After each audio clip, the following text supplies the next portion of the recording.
নওজোয়ানের সেজদা বড় দামি সেজদা। এজন্য তোমরা হিম্মত করো। ওই ছেলেটাকে বলো ভাই, ওই ছেলেটাকে, ওই অসভ্য ছেলেটাকে বলো মোবাইল বন্ধ করতে।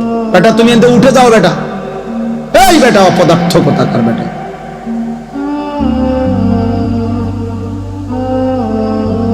চিন্তা করছেন নি? ওরে দুইবার বললাম।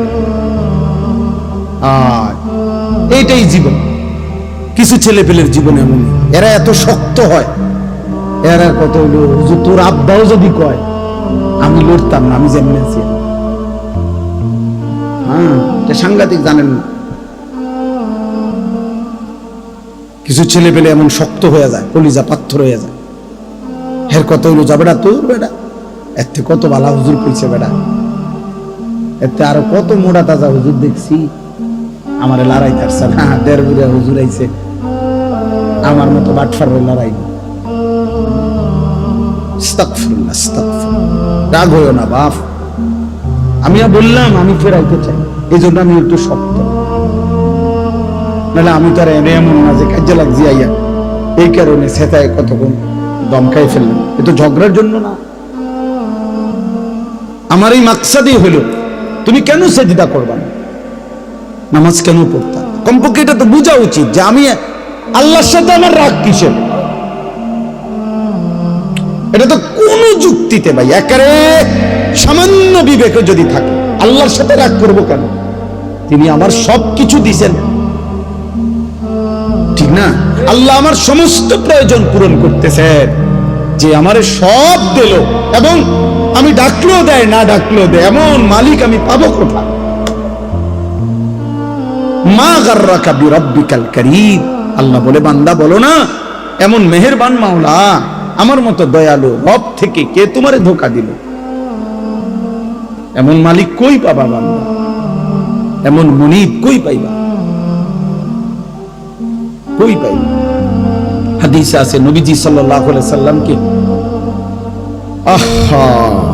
আল্লাহ তাআলা বলছে, বন্ধু আমার কোন বান্দা যদি 90 বছর পরেও জীবনের সব গুনাহ ছেড়ে দিয়ে আর করবে না ওয়াদা দিয়ে, 90 বছর বয়সেও যদি রাতের অন্ধকারে কোনোদিন চোখের পানি ফেলে, এক ফোঁটা চোখের পানি ফেলে গুনাহ ছেড়ে দিয়ে আর করবে না ওয়াদা দিয়ে আমার কাছে যদি মাফ চায়, দোস্ত আমি ওয়াদা দিলাম, কসম বন্ধু, আমি এমন 90 বছরের বুড়া, তার গুনাহ সব মাফ করে দেব। কুল ইয়া ইবাদিয়াল্লাযীনা আসরাফু আলা আনফুসিহিম লা তাকনাতু মির রাহমাতিল্লাহ। রব্বুল আলামিন বলেন, বন্ধু বলেন, ও আমার বন্ধু আপনি বলে দেন, হে আমার বান্দা, আল্লাহ বলতেছেন আমার বান্দা শোনো না, তোমরা যারা এই পরিমাণ গুনাহ করেছো যে নিজের জীবনটাকে জুলুম করে শেষ করে ফেলেছো, জীবনে বলতে কোনো নেকি নাই, ডানে বামে কোনো নেকি নাই, গুনায় গুনায় ভরা জীবন তোমাদের পুরা ডুবে গেছে। আল্লাহ বলেন, বান্দা গুনার সমুদ্রেও যদি হাবুডুবু খাও, সেখান থেকেও যদি কোনোদিন আমি আল্লাহকে মনে পড়ে, তাইলে যদি গুনাহ ছেড়ে দিয়ে আর করবা না ওয়াদা দিয়ে আমি আল্লাহর দিকে এক কদম ফিরে আসো বান্দা। আর যদি বলো মাওলা জীবনভর আমি আপনাকে নারাজ করেছি, আর করব না মাওলা, আপনার নাফরমানি করব না মাওলা, আমি তওবা করলাম মাওলা, গুনাহ ছেড়ে দিলাম, আল্লাহ বলেন লা তাকনাতু মির রাহমাতিল্লাহ। আমার গুনাহগার নাফরমান বান্দা, আমি আল্লাহর রহমত থেকে নিরাশ হইও না বান্দা।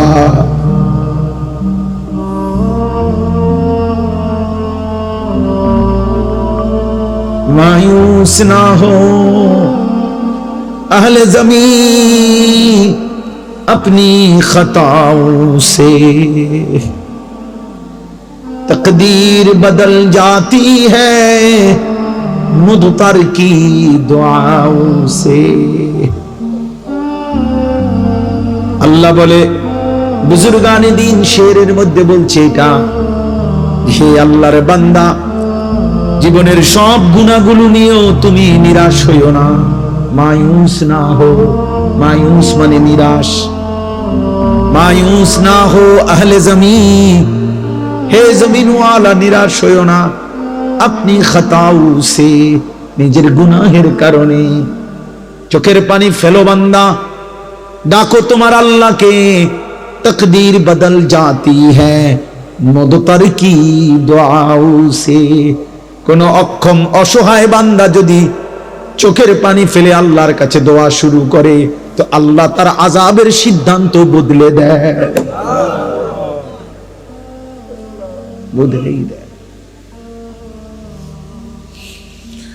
আল্লাহ আমাকে মাফ করে দেন।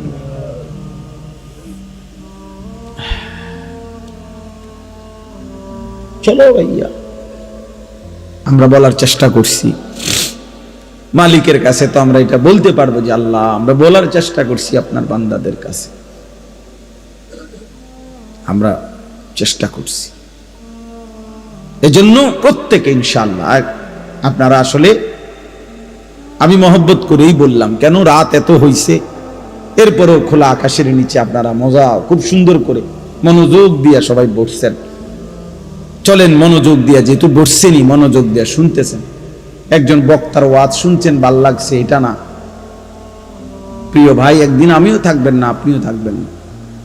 এই দেখতে দেখতে আমার ওই ছেলেরা যারা আমার ওয়াজ রেকর্ডিং করে, এই ছেলেগুলো অনেকগুলো আছে যেগুলো নিয়মিত আমার সাথে থাকে, চলে আর সব জায়গায় জায়গায়, ওরা বলতেছে যে এখন যে হুজুর আমরা তো আর আপনার সাথে হজে চলে যাব, আমি দেখা হবে না, আমরা একটু সময় দিয়ে।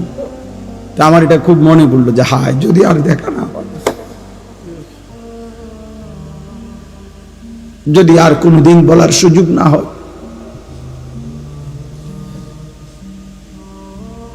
আল্লাহ আমাদেরকে মাফ করে দেন। চলেন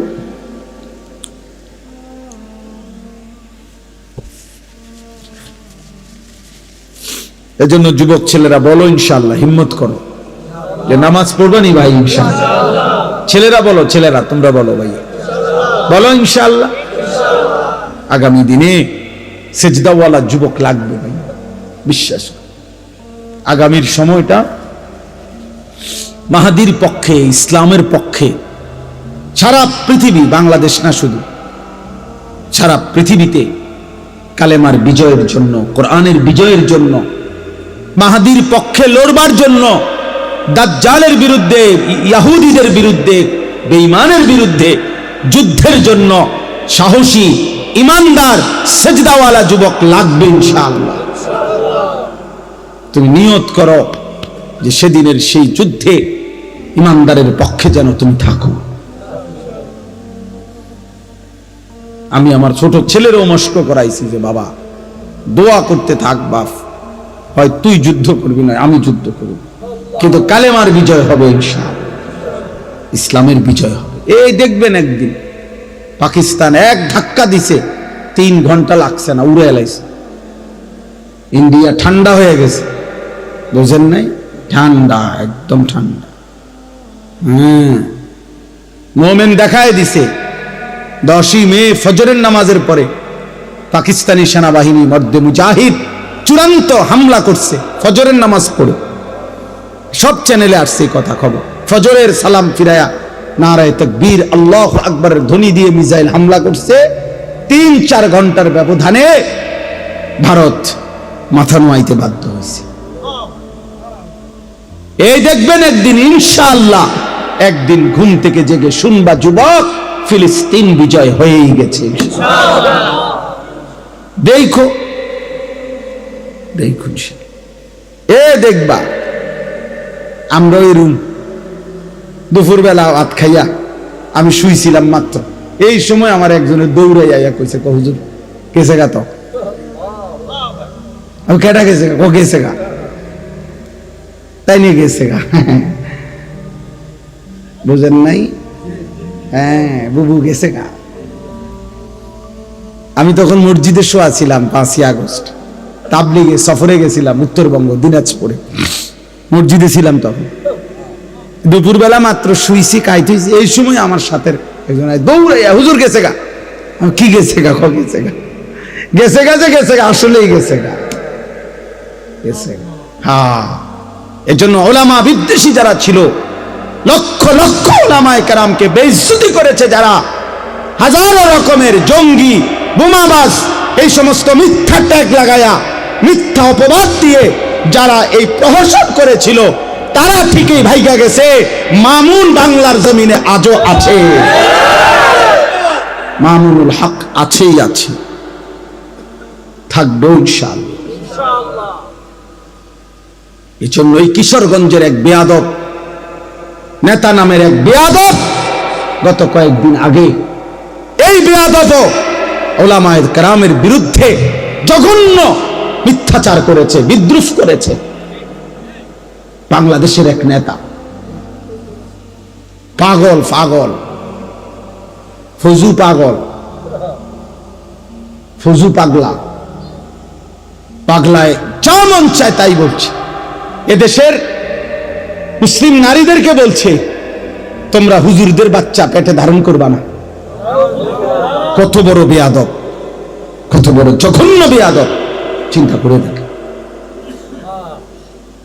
ইনশাআল্লাহ সেদিন বেশি দূরে নয়, যেদিন এই বেয়াদবেরও লাঞ্ছনা অপমান আমরা দেখব ইনশাআল্লাহ।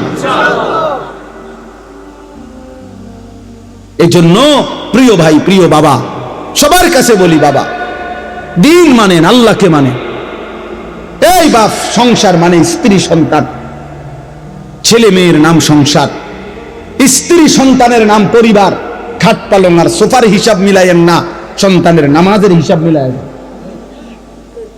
খাট দেখান কিনতেন, সোফা দেখান কিনতেন। এবার 30 বছর বিদেশ করছে, 60 বছর কামাই রোজগারি করছে, বাজার করছে, ব্যবসা করছে, ক্ষেত খামার করছে, অন কিনছেন চাচা, শেষ বয়স হইল, হ্যাঁ করছে হুজুর আল্লাহর রহমতে 4টা রুম দিয়ে একটা বিল্ডিং করছে। এটি হুনা মানুষের বেড়া, হ্যাঁ বিল্ডিং করছে, এটা শোনা আল্লাহর রহমতে হুজুর আমনগর দোয়ায় বিল্ডিং করছে। রাস্তার লগে কদ্দুর জায়গা লইছে, রাস্তার লগে জায়গা লইছে, বিল্ডিং করছে, 4টা রুম, 2টা বাথরুম, বাথরুম দিও টাইলস। আল্লাহু আকবার, কত বড় নিয়ামত এখন টাইলসের মতে, কত বড় নিয়ামত আল্লাহ দিছে ওনার। ওনার বাপ দাদা আগে পূর্বপুরুষ মাটিতে পেশাব করত, এখন উনি এখন টাইলসে পেশাব করে। এর চাইতে বড় দৌলত আর কি হইতে পারে? 60 বছর সার্থক, আপনি এখন টাইলসে মতেন। এই জীবন, এই মুসলমান, 60 বছরের এই ছিল হিসাব। কি বললেন এগুলো? বিল্ডিং এর হিসাব দেন কেন? সোফার হিসাব দেন কেন? জমির হিসাব দেন কেন? হিসাব দিবেন সন্তানের। আমার সন্তান নামাজ পড়ে, আমার সন্তান আল্লাহকে সেজদা করে, আমার ছেলে মেয়ে আল্লাহকে সেজদা করে, আমার ঘরের বিবি বাচ্চা পর্দা করে, আমার ঘরের সবাই আল্লাহর কোরআন পড়তে পারে।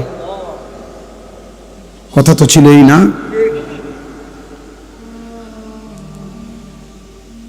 আমাদের খতিব সাহেব, বর্তমান খতিব সাহেব, উনি ওনার এক লেখনীতে লিখছেন, জাতীয় মসজিদ বাইতুল মুকাররমের যিনি বর্তমান খতিব, সারা পৃথিবী বিখ্যাত আলেম আল্লামা হযরত মাওলানা আব্দুল মালিক সাহেব দামাত বারাকাতুহুমুল আলিয়া, উনি বলেন যে আরবে একবার একজন ইঞ্জিনিয়ার, ওনার সাথে আমার সাক্ষাৎ হয়েছে ওনাদের, উনি এক ব্যক্তির নাম বলছেন।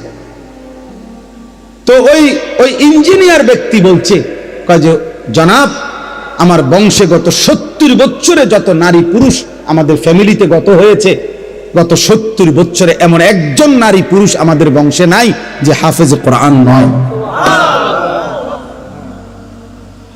এটা তো বলার মতো কথা, এটা বলার মতো কথা কিনা বলেন? বললে এটাই তো বলার মতো। শেখুল হাদিস আল্লামা আজিজুল হক রাহমাতুল্লাহি আলাইহি, তার বংশের সন্তান, ছেলে মেয়ে, ছেলের ঘরের নাতি নাতনি, মেয়ের ঘরের নাতি নাতনি সব হাফেজে কোরআন। আপনি খবর নেন, এই যে মামুনুল হক সাহেব, তাদের পুরো ফ্যামিলি হাফেজে কোরআন। এটা তো বলার মতো কথা, এটা উল্লেখ করার মতো কথা। ভাইয়া বললে এটা বলেন, বিল্ডিং এর হিসাব দেখাবেন না। মা বোন যদি কেউ শুনে থাকেন, আপনাদের খবর, আমরা 5 ভাই 3 বোন। 2015 সালে আমার আব্বা ইন্তেকাল করছে, 43 বছর বাবা এক মসজিদে ইমামতি করত।